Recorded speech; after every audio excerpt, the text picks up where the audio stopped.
He carries the machete on his back, a gift from his master, given to him many years ago when he was first granted refuge. Then, committed to a path of nonviolence, he could not understand how he would ever have use for it. Now he knows. It is a compass to find his path through the jungle. The machete is a fine tool. With it, he is able to cut through otherwise impenetrable territory. Though it proves useless against the downpours of rain that come without warning before he can find shelter, like the one he is caught in just now. The rain's heavy veils block the rest of the world from view, and the swiftest of wrists cannot cut through its liquid walls. He is forced to climb upwards through the day's sudden darkness.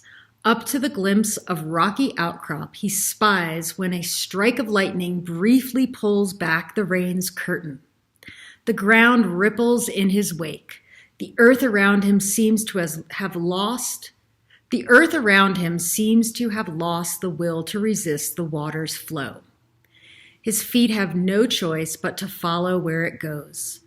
Rocks tumbling beside him, behind him, from under his feet. He loses his balance over and over, falls to one knee and then the other. He pauses in between, laughing quietly. Patiently, he gets back up, keeps climbing. He continues like this, up, down, a little sideways, up again, down. And through his frustration, between his hard breaths, he keeps smiling and laughing to himself, until he reaches a small ledge that opens up a door to a tiny world the rain cannot enter. Here he sits and rests, closing his eyes to see the world more clearly. He is still seeking the bridge, the one that reaches across the river to the hidden falls, to the treasure the ancient master hid there in another age to keep it safe until the world was ready for it.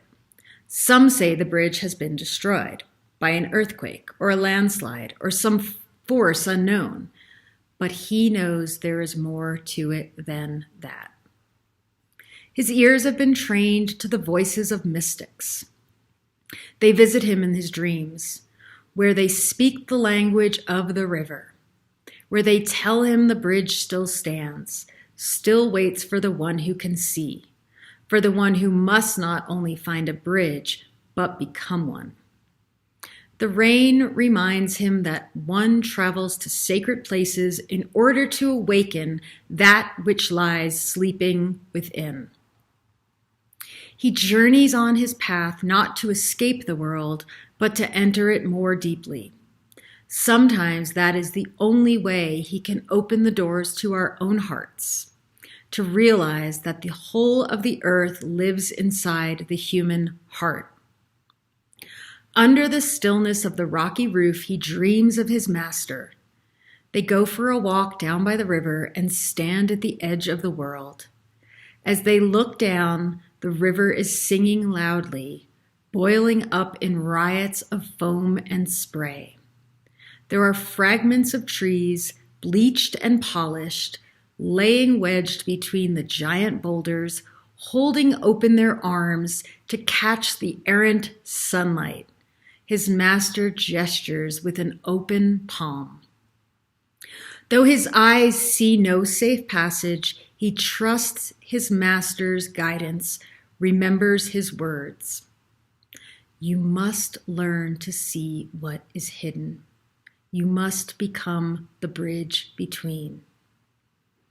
With each step of the journey, with each word spoken, with each small act of faithfulness, a new doorway is opened and another log falls into place over the chasm.